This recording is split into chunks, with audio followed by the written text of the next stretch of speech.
Ang driver ng bus na panay ang busina sa amin nung gabing yun. May malalaki itong mga tenga.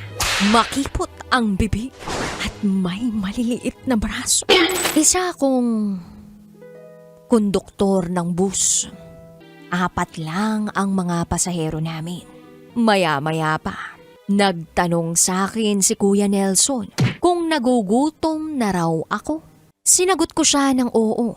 Sagot niya sa akin, "O sige mamaya, pagdaan natin sa bulaluhan, kakain tayo." Nagulat ako sa sinabi niya, DJ Rocky. May mga ihahatid pa kaming pasahero. At sa mismong terminal, ang baba nila. Teka kuya, nakakahiya naman sa mga pasahero kung hihinto tayo para kumain lang. Ang sabi niya sa akin, "Ruel, wala naman tayong pasahero ah." Dito na nagsimula ang kakaibang kaganapan noong gabing yun. Medyo nasindak kami nung biglang may sunod-sunod na bumusina sa likuran. Kaya't agad akong tumungo sa dulo ng bus.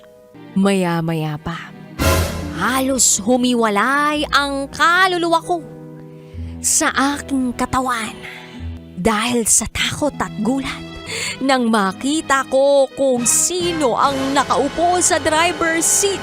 Takot na takot ako. Ang driver ng bus na panay ang busina sa amin nung gabing yun. May malalaki itong mga tenga. Makipot ang bibig at may maliliit na braso.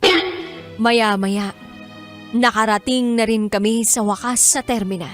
Pagbaba namin sa bus, meron lang akong isang bagay na nakaligtaan. Yun ay ang mga pasahero na.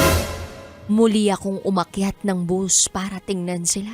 Nabigla na lang ako dahil nakita kong lahat ng pasahero wala na sa bus. Wow! Enjoy na enjoy sa mga videos namin. Nako, Marami pa niyan dito, kabisyo. Kaya para mas feel good ka, I-like mo na ang video na to. At mag-subscribe na sa aming YouTube channel! Don't forget to click the notification bell Para lagi kang updated sa amin.